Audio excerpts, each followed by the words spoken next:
কি করছো গো এটা? গাছে তো উঠতে পারবো না, তাই একটা সিস্টেম করছি, দেখি কতটা কাজে লাগাতে পারি।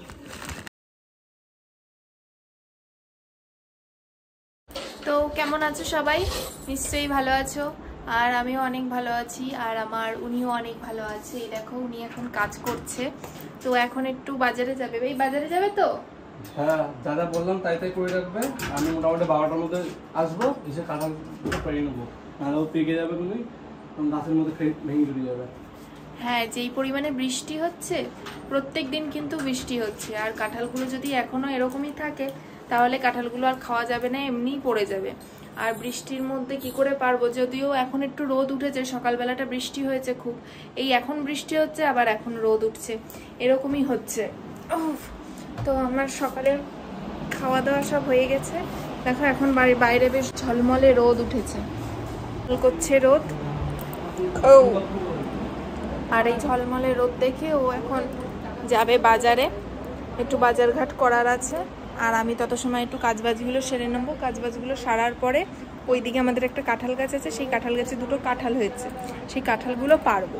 তো চলো আমিও আমার কাজবাজগুলো সেরে নিই, আর ও বাজার করে আসুক, তারপরে তোমাদের সাথে দেখা হচ্ছে।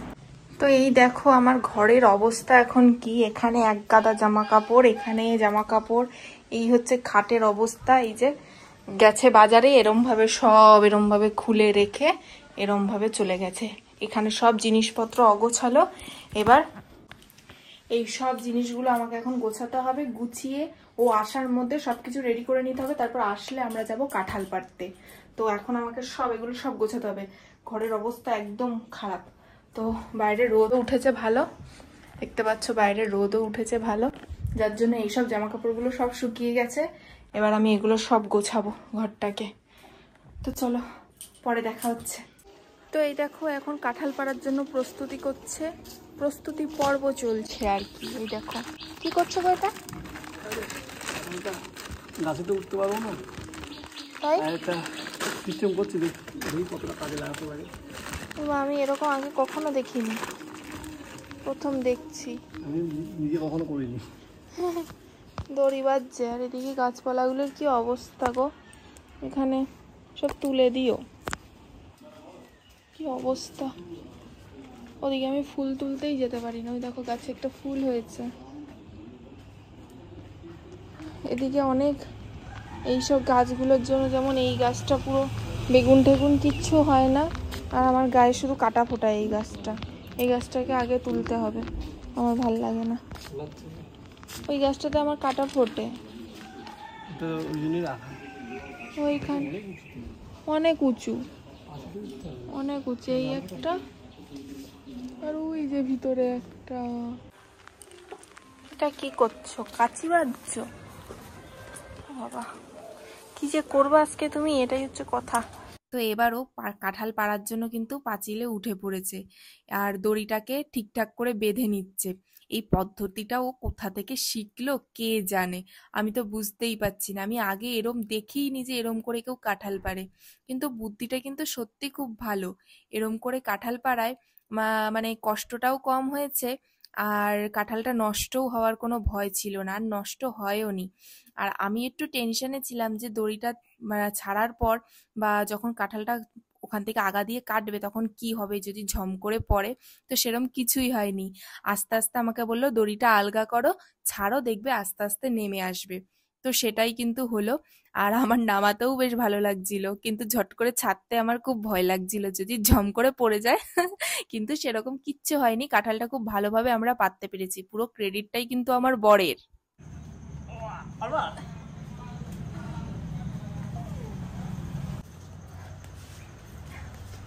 এই যে একটা অনেক বড় কাঁঠাল, আমার হাত একদম ফুটে যাচ্ছে, যাই আগে রেখে আসি।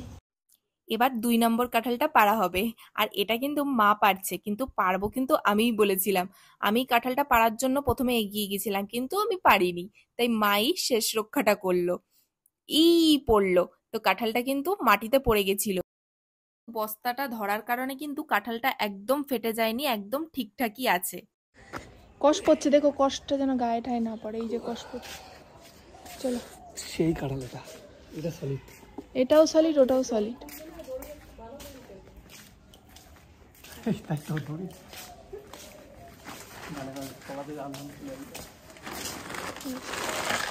তো এই হলো আমাদের দুটো বাহুবলী কাঁঠাল। তো যারা যারা কাঁঠাল ভালোবাসো সবাইকে বলছি আমাদের বাড়ি এক্ষুনি চলে এসো।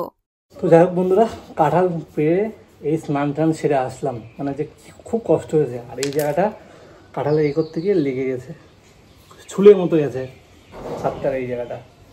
আর আঠা হাতে লেগেছে একটুখানি, মানে খুব বেশি না, কিন্তু কাঁঠাল ভাঙতে গেলে যে আঠা লাগবে সেটা তো তোমরা খুব ভালো মতোই জানো। মানে ওই দিকের কাঁঠালটা পাড়তে গিয়ে যে কী হয়রানি, মানে বস্তাটা জাস্ট কাঁঠালের মধ্যে ঢুকিয়ে নিয়েছি। বুদ্ধিটা কিন্তু আমারই, কিন্তু বুদ্ধিটা কিন্তু অন্য কেউ দেয়নি। তো এরকম বুদ্ধি অ্যাপ্লাই করে কাজ করি সাধারণত। তো কেমন লাগলো কাঁঠাল পাড়াটা তোমরা একটু কমেন্টে জানিও। পুরো গাছের ডাল যেভাবে নামায় গাছ কেটে, ঠিক ওই বুদ্ধির অ্যাপ্লাই করে কিন্তু আমি ওটা করেছি। মা একটু টেনশনে ছিল যে কাঁঠালটা আদৌ কি পারতে পারবো কি পারবো না, সে আমার একটা টেনশন করছিল। কিন্তু যাই হোক হয়নি কোনো অসুবিধা। কিন্তু ভেতরের দিকে যে কাঁঠালটা ছিল ওটা পারতে যেন বেশি অসুবিধা হচ্ছিলো, মানে খুব। আর মা তো দেখলে যে মা কাঁচি দিয়ে এখন টান দিল, আমি ধরলাম, কিন্তু এত ভারী কাঁঠাল মানে ধরা যাচ্ছিল না। জাস্ট হাতে পড়লো বস্তা সমেত, একদম পুরো নিচে পড়ে গেল। কিন্তু ডাইরেক্ট যদি নিচে পড়তো না, ওই জায়গাটা ফেটে যেতে পারতো বা কোনো মানে আঘাত লেগে ওই জায়গাটা পচে যেতে পারতো, কিন্তু কোনো রকম আঘাত লাগেনি। তো এখন আমরা খেতে বসবো সবাই। আর আকাশে মেঘলাও হয়েছে, বৃষ্টি টুকটা পড়ছে। আর ওই সময় যদি কাঁঠাল পাড়ার সময় যদি কি বলে কাঁঠাল পাড়ার সময় যদি বৃষ্টি আসতো, একদম খুব অসুবিধা হয়ে যেত। তো আমরা খাওয়া দাওয়া করে নিই।